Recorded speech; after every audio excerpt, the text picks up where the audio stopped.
शुरुआत। एक पुरानी गली में बसी छोटी सी कॉलोनी में अयान नाम का नौजवान रहता था।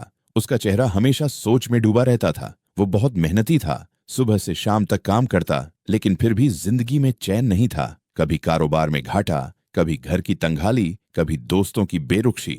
उसके दिल में अक्सर सवाल उठता, मैं नमाज भी पढ़ता हूँ, सच्चाई से काम भी करता हूँ, फिर भी जिंदगी इतनी मुश्किल क्यों है। रात को जब सब सो जाते, अयान आसमान की तरफ देखकर कहता, ए अल्लाह, क्या तू मुझे भूल गया है। अरिबा की दुनिया। उसी शहर में अरिबा नाम की एक नेक और परहेजगार लड़की रहती थी। वो एक मदरसे में बच्चों को कुरान शरीफ और इस्लामी तालीम सिखाती थी। उसका चेहरा हमेशा सुकून से भरा रहता। मुश्किलात में भी वो मुस्कुराकर कहती, जो कुछ अल्लाह करता है उसमें भलाई होती है।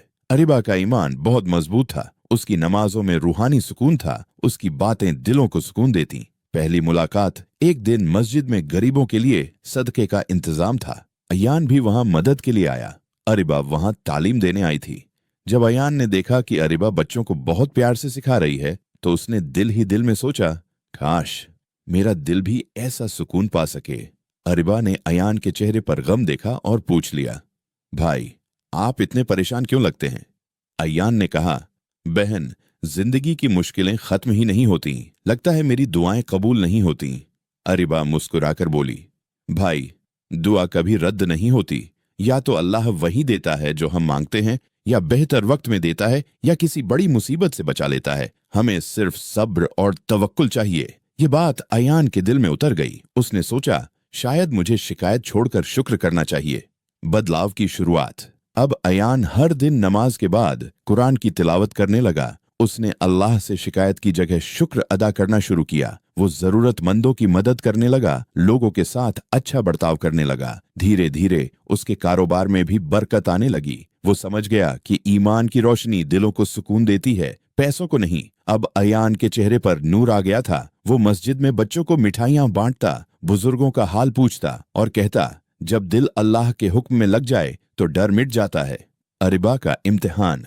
उधर अरिबा की जिंदगी में भी एक बड़ा इम्तिहान आया। उसके वालिद अचानक बीमार पड़ गए। इलाज के लिए पैसे नहीं थे। हालत बहुत नाजुक थी। हर कोई कह रहा था कि अब कुछ नहीं हो सकता, लेकिन अरिबा सजदे में गिरकर रोने लगी। ए मेरे रब, तू ही मेरा सहारा है, तू ही शाफी है, तू ही कादिर है। अगर तू चाहे तो मुश्किल आसान हो जाती है। कुछ ही दिन में मोहल्ले के लोग मदद के लिए आगे आए। इलाज हो गया और उसके वालिद धीरे धीरे ठीक हो गए। अरिबा ने अपने आसपास के लोगों को दिखा दिया कि अल्लाह पर तवक्कुल करने वाला कभी रुसवा नहीं होता। दोनों की दूसरी मुलाकात। इसी दौरान अयान और अरिबा फिर से मिले। अब अयान बदल चुका था। उसके दिल में सुकून था। उसने कहा, तुम्हारी बात ने मेरी जिंदगी बदल दी। अब मैं जानता हूं कि अल्लाह हर हाल में मेरे साथ है। अरिबा मुस्कुराई और बोली, हम बस जरिया होते हैं, बदलने वाला तो अल्लाह है। दोनों की समझदारी और नेक नियत ने एक दूसरे के दिलों में जगह बना ली। निकाह और नई जिंदगी। कुछ महीनों बाद दोनों के घर वालों ने रजामंदी दी और अयान और अरिबा का निकाह हो गया। निकाह के दिन अयान ने कहा, मैं तुझसे दुनियावी सुकून नहीं बल्कि आखिरत की कामयाबी चाहता हूँ। अरिबा ने जवाब दिया, मैं तुझसे प्यार इसलिए करती हूँ कि तू अल्लाह से डरता है। दोनों ने मिलकर एक इस्लामी स्कूल खोला, जहां गरीब बच्चों को मुफ्त तालीम दी जाती। उन्हें नमाज, सच्चाई और नेक अमल की तालीम दी जाती। अंतिम संदेश। कहानी यह सिखाती है, अल्लाह पर भरोसा रखो, वो कभी निराश नहीं करता। सब्र करने वाले के लिए अल्लाह का वादा है, इन्नल्लाह मस्साबिरीन। नेक नियत से की गई मेहनत कभी बेकार नहीं जाती। जब दिल में ईमान की रोशनी होती है तो अंधेरा भी रास्ता बन जाता है।